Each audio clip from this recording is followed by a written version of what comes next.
Look, in this class we'll be discussing some numerical problems, mainly of 2017. In fact, last year there were two question papers, because in semester 5 also there was international and semester 6 also there was international. Earlier it used to be a part of semester 6, but then it shifted from semester 6 to semester 5. So in the last year 2017, semester 5 as well as semester 6 was international economics. So in both paper there were some numerical problems. So I am mainly discussing those numerical problems. Already most of them done in the class, but still some new questions, like question number 1. This question is already uploaded. If you have that question, then it is question number 1 first. You can read this question here.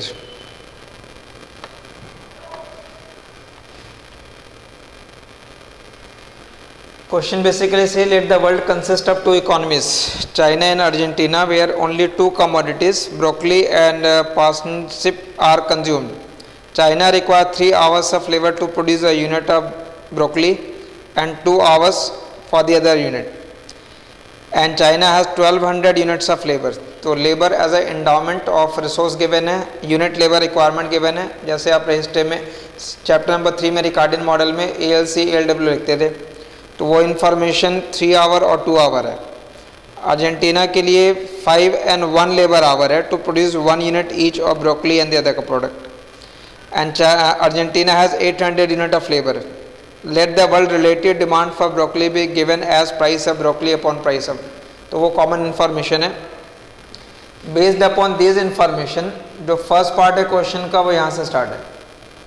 Based upon this information, first part is draw production possibility का for both countries and what will be the relative price of broccoli in the absence of trade in both countries.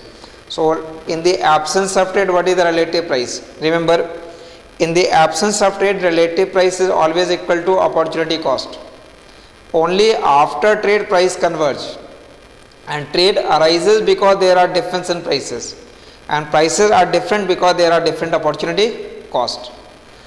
So first of all you have to plot that production possibility frontier, then determine the relative price and what is the price in the absence of trade in both countries.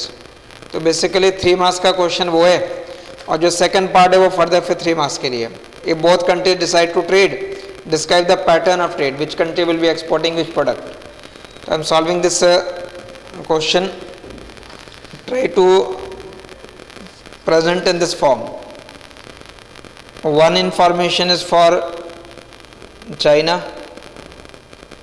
Labour force available in China is, China के लिए labour force available है 1200 unit. AL broccoli के लिए आप इसको B लिख दीजिएगा. ALB is 3, तो mainly it is 3 hour. It takes 3 hour to produce 1 unit. And second product ALP, for that it is 2 hour. So when you plot that production possibility frontier, X और Y product के form में भी, otherwise जो question का requirement होगा उसके accordingly. Broccoli and parsnip. Axes के point क्या लिखे जाते थे यहाँ पे? ये लिखते थे L अपॉन ALC. तो जो यूनिट लेबर रिक्वायरमेंट होगा L अपॉन ALB 1200/3, 400 यहाँ लिख देंगे, और 1200/2 600 यहाँ लिख दिया. 600 और 400 पहले कनेक्ट कर दिया. This is production possibility frontier for China.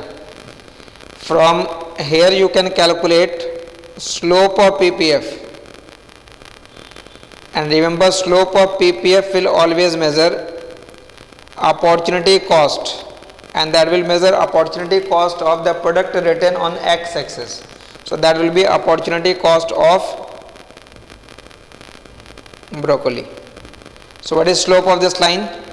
600 by 400. 6 by 4 it is 3/2, actually ALB upon ALP हो जाएगा.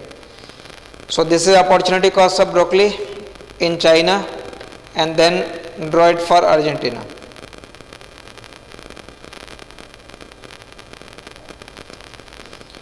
For Argentina, it is labor force available is 800, ALB is 5, and ALP is 1.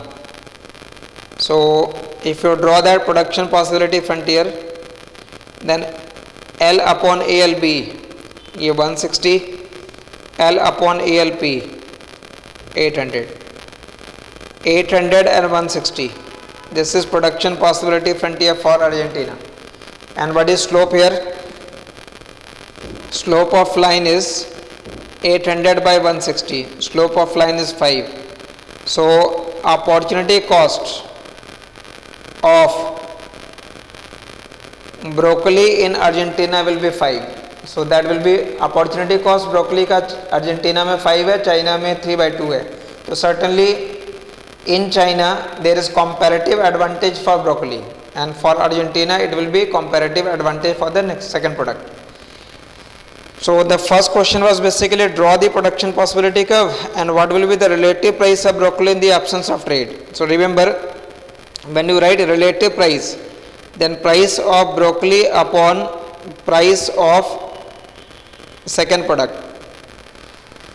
So price of broccoli upon this will be interpreted as relative price, but relative price is always equal to, in the absence of trade, it is always equal to opportunity cost, and that opportunity cost is 3/2.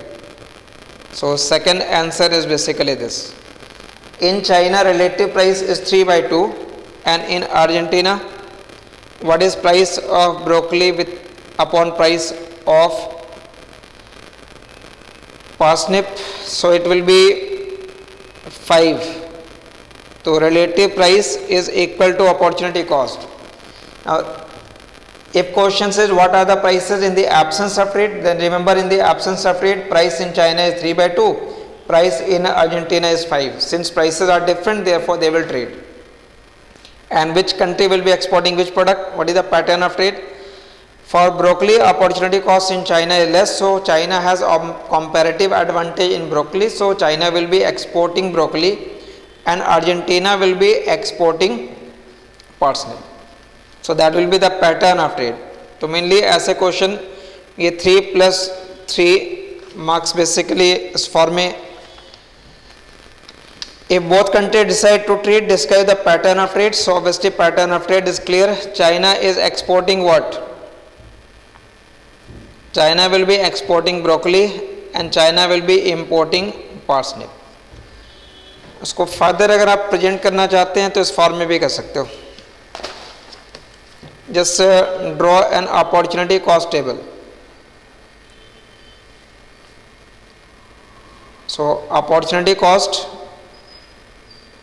in China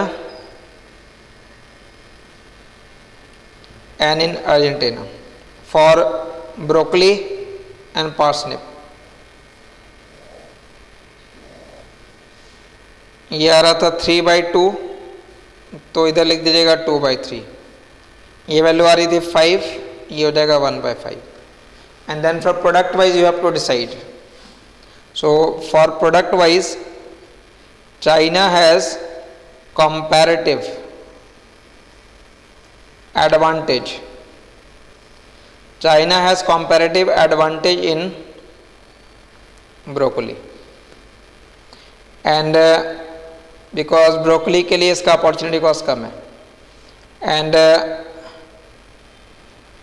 Argentina has comparative advantage in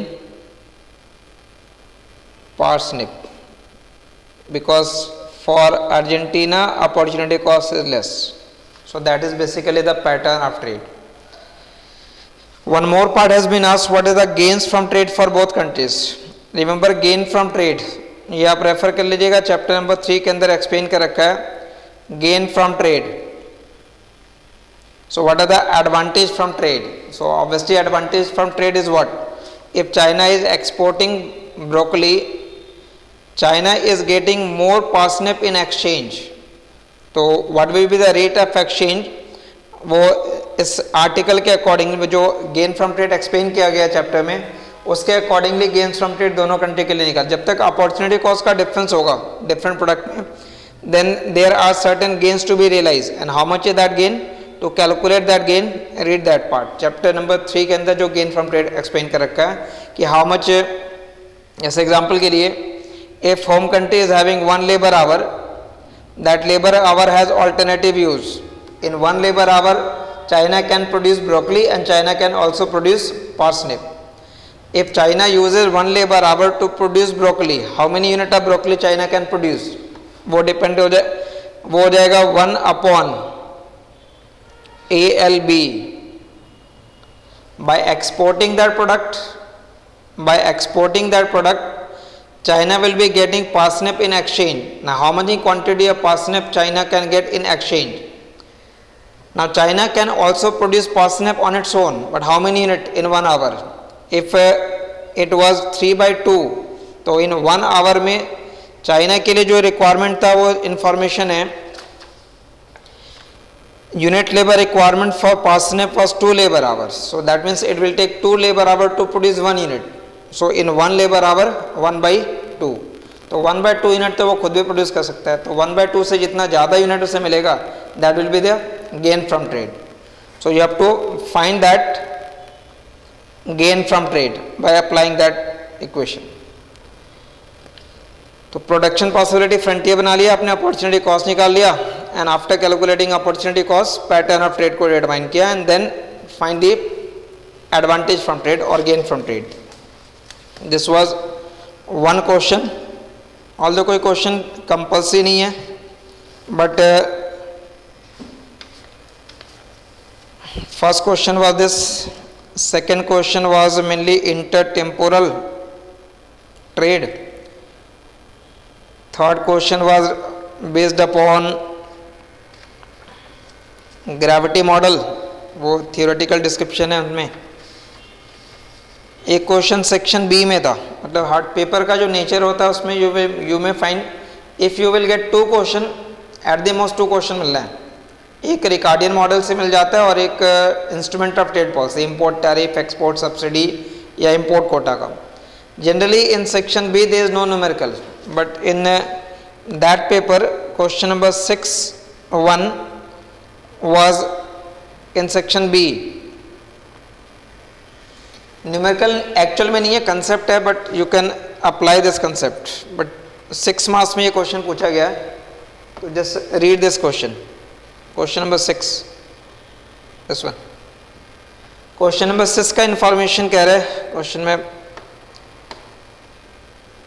ICICI Prudential offer an investment scheme for its investor offering 10% rate of interest in INR, मतलब rupees के term में. US deposit on the other hand offer a rate of interest of 2% in dollar on dollar deposit for 1 year. $1 can be exchanged for 50 rupees today and it is expected to be 55 rupees in 1 year. Which one of the two investment an investor would prefer if this investment decision is based only on the rate of return on two investment? India में rate of return 10% है, US का rate of interest 2% है, but current exchange rate 50 है, expected exchange rate 55 पर dollar है. So basically you have to explain that interest parity condition here. Interest parity condition को apply करके ये सॉल्व हो जाएगा. कैलकुलेट कुछ नहीं करना है, सिर्फ आपको ये बताना है कि which of these two investment investor will prefer. So in India 10%, US 2%, current exchange rate 50 पर डॉलर, एक्सपेक्टेड एक्सचेंज रेट 55 पर डॉलर.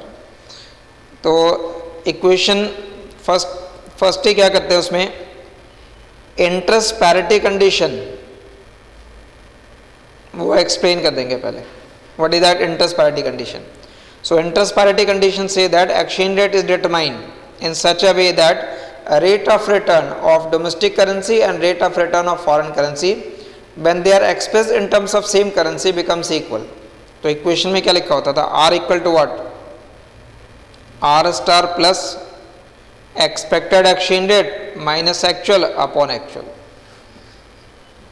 ग्राफ के टर्म में जब इसको एक्सप्लेन करते थे तो rate of return domestic currency का and rate of return on foreign currency, minus exchange actual by actual. अब इसको अप्लाई कर लीजिए। In India rate of interest is 10%, one value is this, R की जगह आपने ये लिख रखा है। यूएस में रेट ऑफ इंटरेस्ट 2% है, but what you will add, expected rate of depreciation है। So what is the expected rate of depreciation? If rupee is currently 50 per dollar and it is expected to be 55 per dollar, so what is the expected rate of depreciation? 50 to 55 होने का मतलब हो गया 10% का expected depreciation है।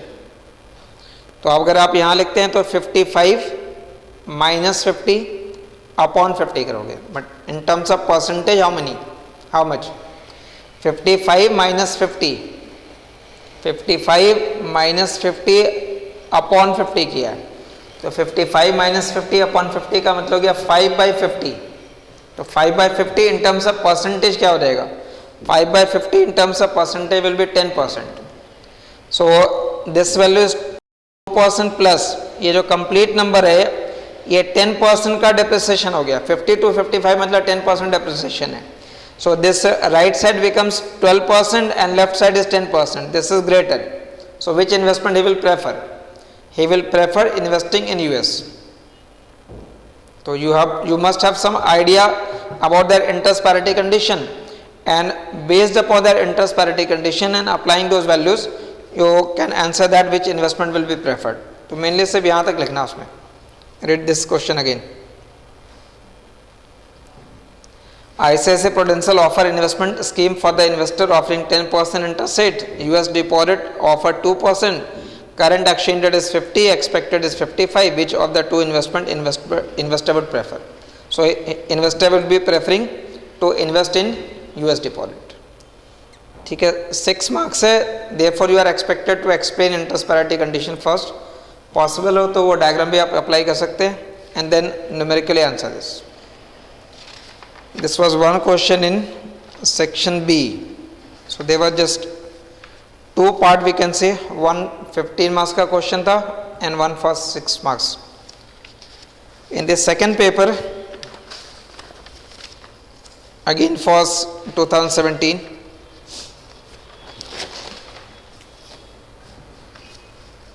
there were I think 2 part numerical. Again first question was numerical, but question number 1 A part ये class में already कर रखा है, बट स्टिल स्टेप देख लीजिएगा।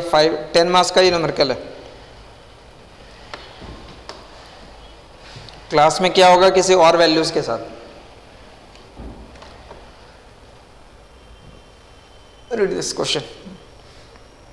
The demand curve and supply curve for electronic gadgets in home country is given as. Home country का demand और supply function दिया हुआ है। Demand and supply for same in foreign country is given as D star and S star. तो demand और supply equation home और foreign country का given है।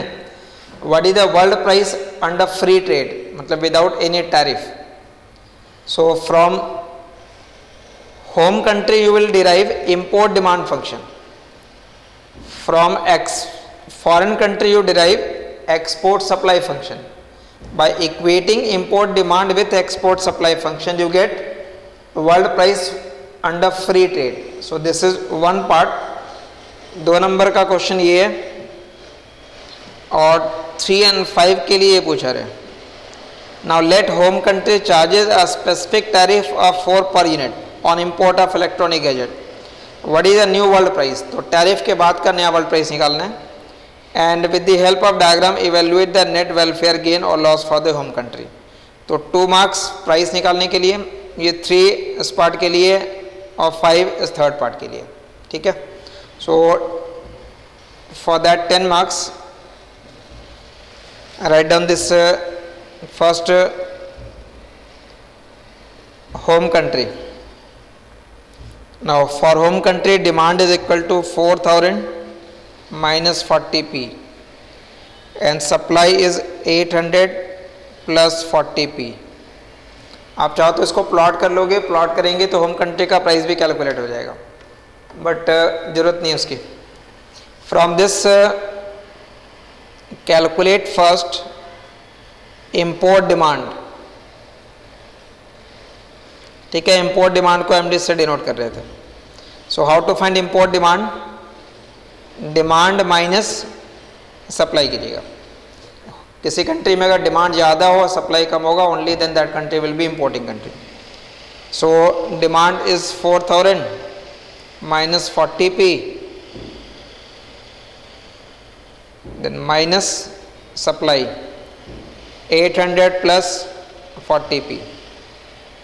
इसे क्वांटिटी ऑफ इंपोर्ट कह लेंगे, ये Q है। Therefore quantity of import is equal to, इसको सॉल्व कर लीजिएगा, 4000 minus 3200 minus 80p। This is your equation number 1। ठीक है, फर्स्ट इक्वेशन हो गया। After that for foreign country demand was 3200 minus 40p and supply was 1600 plus 40p. Therefore find export supply, इसे XS से denote कर रहे थे। ठीक है, वो क्लास के अंदर ऑलरेडी सॉल्व है। सेकेंड एग्जाम्पल के फॉर्म में एक्सपोर्ट सप्लाई के लिए क्या करेंगे? From supply subtract demand. So from supply subtract demand, that will B export supply, and this will be 1600 plus 40p minus 3200 minus 40p। इसे भी आप क्वांटिटी के फॉर्म में लिखेंगे, but this is quantity that foreign country will supply. So that quantity is equal to Q is equal to export supply के लिए इसको solve कर देंगे, minus 3200 and 1600। So it will be minus 1600 plus 80p। Make this equation number 2।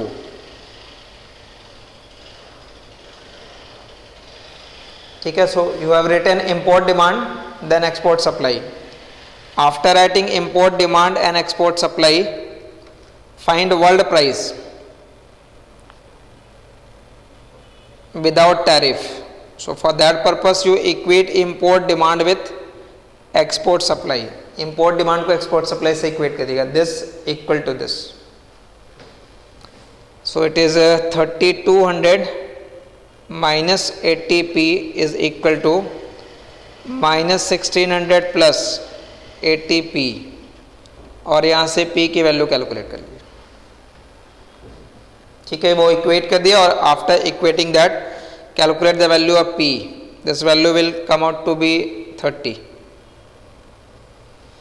If you plot it graphically, then how to plot import demand function? If price is 0 then quantity will be 3200। P की value 0 करेंगे तो quantity 3200 आ जाएगा। तो ये intercept यहाँ 3200 है। Quantity 0 करेंगे तो 3200 upon 80, 3200 upon 80 will be 40। This is import demand curve, ये लाइन MD की लाइन है। एंड एक्सपोर्ट सप्लाई, ये इक्वेशन हो जाएगा। एक्सपोर्ट सप्लाई ड्रॉ करने के लिए if price is 0 then if price is 0 or say quantity is 0, so if quantity will be 0 then 1600 upon 80, 1600 upon 80, so it will start with 20। Quantity आपने यहाँ 0 कर रखा है, तो क्वांटिटी अगर 0 करते हैं तो price, so it will be starting from this point। intersection determine the price you have already calculated, this is 30, and how much is the quantity exported or imported? 30 की वैल्यू आइदर इस equation में डाल दीजिए या फिर इस equation में। So if you put here 30, then it will be 2400. 3200 minus 2400. 3200 ये प्राइस आपने यहाँ पुट कर दिया है, तो 32 माइनस 24 इज 800. ठीक है, तो ये इंपोर्ट की क्वांटिटी हो गई. ये फर्स्ट पार्ट आपने सॉल्व किया. रिमेंबर यहाँ तक आप सॉल्व कर रहे हो, तो यहाँ for this part the weightage for question is just 2 marks. यहाँ तक आपको 2 मार्क्स, बट इसको केयरफुली करना है because all other answer will be based upon this.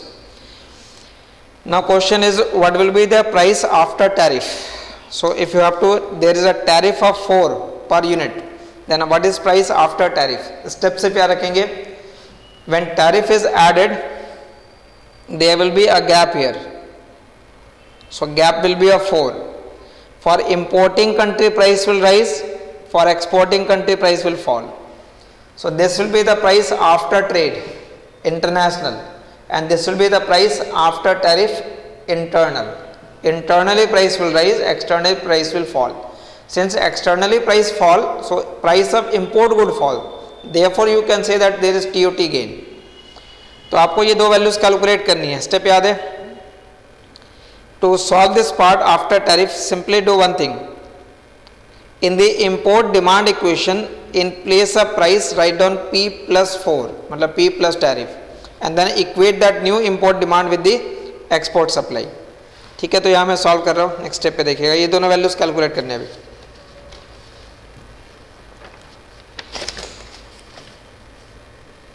It is now after tariff.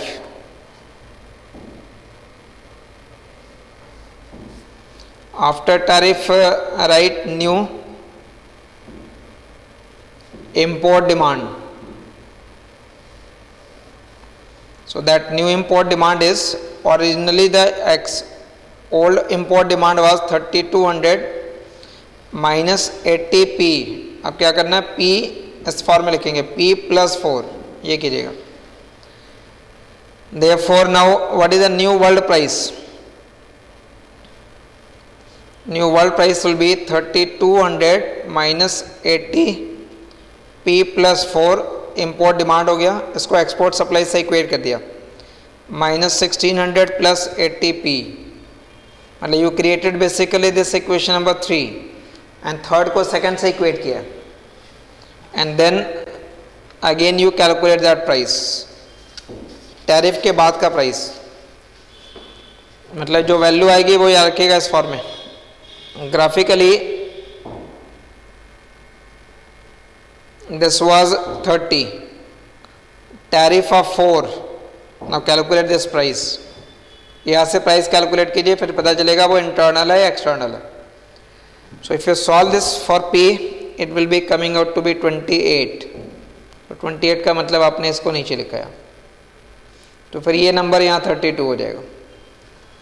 Price का जो गैप होगा वो 4 रुपीज़ का होगा between internal and external. So a price of 28 after tariff, this is external price. Remember ये 22 external price है and 32 is internal, because internal price will be inclusive of tax और inclusive of tariff. So what is the new world price? Second part was, now let home country charge a tariff of 4. Then what is the new world price? So remember that new world price will be 28. Internal price will be 32. This was for 3 marks. ठीक है, second part किया आपने for 3 marks. Now इसका जो third part है, with the help of diagram evaluate the net welfare gain or loss for the home country. Home country के लिए कितने का वेलफेयर गेन और वेलफेयर लॉस है, वो आप डायग्राम के अकॉर्डिंगली अगर प्लॉट करेंगे तो प्लॉट करने के बाद सॉल्व हो जाएगा. चैप्टर नंबर 9 में ऑलरेडी किया हुआ है प्लॉटिंग. मैं प्लॉट कर दे रहा हूँ so that you can now just draw diagram for home country. Home country के अकॉर्डिंगली बनाएगा. So for home country, demand function was given as 4000 minus 40p and supply was given as 800 plus 40p. ये plot कर रहे हैं. Home country का ये, import demand export supply नहीं है. So when price will B 0, quantity will be 4000. So this value is 4000, quantity 0 हो जाएगा तो ये नंबर 100 एंड 4000 पहले कनेक्ट कर लेंगे. सप्लाई के लिए व्हेन क्वांटिटी विल बी 0, तो फिर ये नंबर इधर नेगेटिव हो जाना है, प्राइस नेगेटिव होगा. That means when you put price 0, P की जगह 0 करते हैं तो सप्लाई 800 है. So when price will B 0, supply will be 800, तो it will be starting with that 800.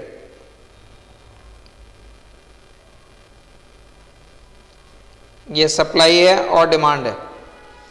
Remember what is happening is that from this home country which is importing country, you basically derive import demand curve, and import demand curve is always derived in this form. Import demand curve इस particular point से derive होता है. ये import demand curve का जो plotting है, ये line जब आपने बना रखा है ये import demand curve है, मतलब यहाँ जो गैप आता जा रहा है इस गैप को बेसिकली आप वहाँ प्लॉट करते गए. After that you plotted basically export supply. Their intersection was 30. तो ये प्राइस आ गया in the absence of any tariff. Price was 30. What happened after tariff? After tariff there was a gap of 4. This was 28. And this was 32. तो वो point आपको इधर graph में extend करना है. Here you will write 32, just create a rectangle here और TOT gain के लिए शो करना है. और यहाँ जो नंबर आएगा ये लोअर पॉइंट ये 28 है. और अगर आपको रिकॉल करो तो यहाँ पे मार्किंग की गई थी ABCD, और उस मार्केट के अकॉर्डिंगली आपको वेलफेयर लॉस कैलकुलेट करना था. ठीक है, तो उस मार्केट के अकॉर्डिंगली आप यहाँ पे एक टेबल यहाँ ड्रॉ कर दीजिएगा. कंज्यूमर सरप्लस चेंज, फिर producer surplus change, government tax revenue. तो ऑब्वियसली वो सारी चीज़ें कैलकुलेट करने के लिए आपको यहाँ के नंबर्स मालूम होने चाहिए. तो how to find these numbers? Simple easy है. आप 32 का जो प्राइस है उसको सप्लाई फंक्शन में पुट कर दीजिए. सप्लाई फंक्शन में प्राइस 32, यहाँ की वैल्यू कैलकुलेट हो जाएगी. और 32 का जो प्राइस है वो डिमांड में पुट करेंगे तो यहाँ की वैल्यू आ जाएगी. ठीक है, तो 32 का जो प्राइस आ रहा है इस प्राइस को आप इस P की जगह 32 लिखेंगे. 32 लिखेंगे तो यहाँ का नंबर कैलकुलेट हो जाएगा. और सेम प्राइस 32 इस डिमांड इक्वेशन में लिखिएगा तो यहाँ की वैल्यू आ जाएगी. जब यहाँ की वैल्यू आ जाएगी तो यहाँ जितने भी ट्रायंगल बन रहे हैं A, B, C और D, ये कैलकुलेट हो जाएगा. अब यहाँ पे कैलकुलेट करके यहाँ पे टेबल कंप्लीट कर दीजिएगा. और टेबल कंप्लीट करने के बाद you know which area is consumption distortion loss, which area is production distortion loss. So what is consumption distortion? Consumption distortion loss will be, consumption distortion होगा जो डिमांड कर्व के साथ का एरिया होगा. यहाँ जो ट्रायंगल बनेगा तो आपको ये डिस्टेंस मालूम है, ये 30 और 2 का, और यहाँ की दो वैल्यूज़ मालूम है. आपने डिमांड पहले यहाँ कैलकुलेट कर लिया 30 के प्राइस पे और फिर इस प्राइस पे, तो यहाँ ट्रायंगल का एरिया निकल जाएगा. वैसे इस ट्रायंगल का एरिया निकाल लेंगे, कंजम्पशन डिस्टॉर्शन लॉस निकालेंगे, फिर प्रोडक्शन डिस्टॉर्शन लॉस निकालिएगा. प्रोडक्शन डिस्टॉर्शन सप्लाई का वाला एरिया होगा. और TOT gain terms of trade का गेन होगा. But remember TOT gain will be this area, या जो डी का एरिया है. नीचे जो रेक्टेंगल बनेगा ये वाला एरिया, ये टीओटी का गेन है. तो इस रेक्टेंगल का एरिया, ये डिस्टेंस मालूम है 28 और 30, और इन दोनों की वैल्यूज आप कैलकुलेट करके लिखेंगे. तो TOT gain, consumption distortion loss मतलब नेगेटिव है, प्रोडक्शन डिस्टॉर्शन लॉस वो भी नेगेटिव है, टीओटी गेन वो पॉजिटिव है. The sum of all three will be the net welfare. So that value may be negative, may be positive. So this part was for 5 marks. यहाँ जो calculate करना था this was for 5 marks. So just calculation mistake नहीं करना. Similar एक question आपने already class के अंदर कवर कर रखा है जो रीडिंग के बैक का था. ये बस इंफॉर्मेशन यहाँ पे न्यूमेरिकल वैल्यूज अलग थी. Apart from this there was one more,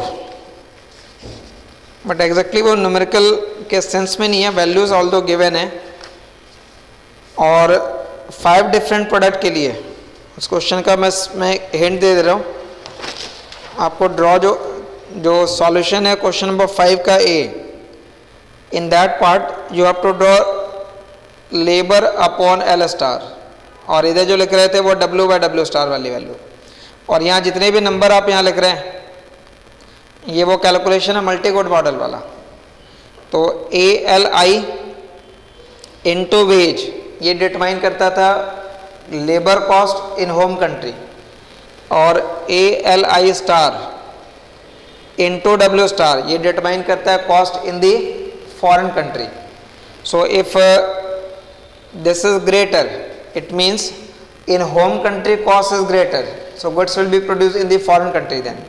But if it is greater it means W by W star is greater than ALI star by ALI, but in that case goods will be produced in the foreign country.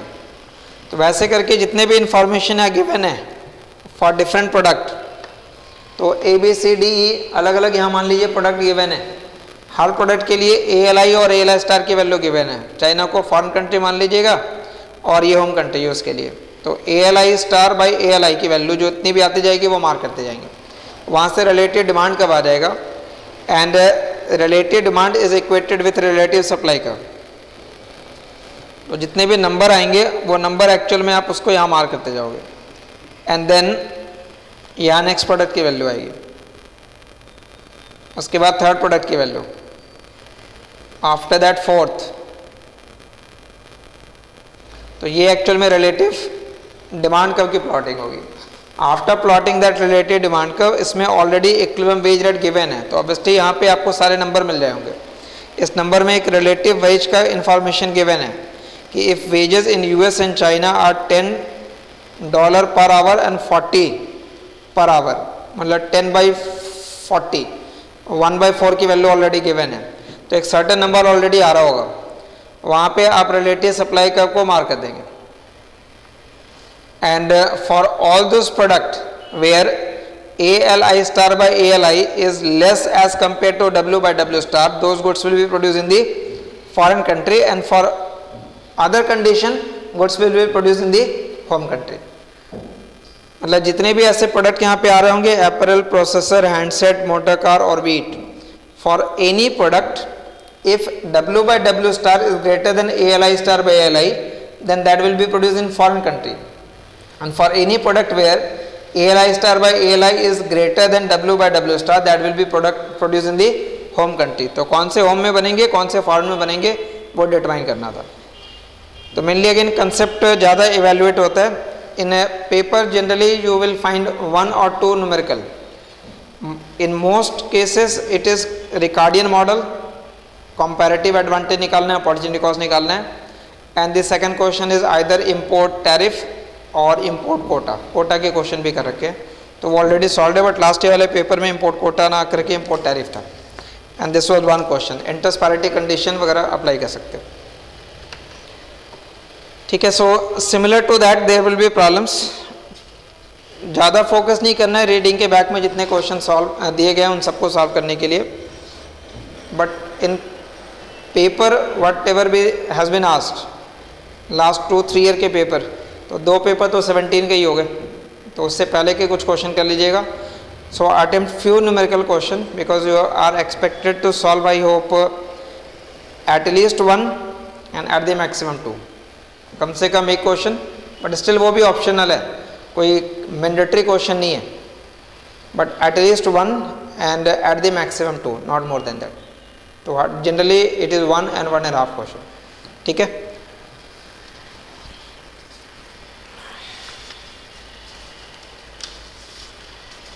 Rest you can read. Return जो part होगा उसको read कीजिएगा.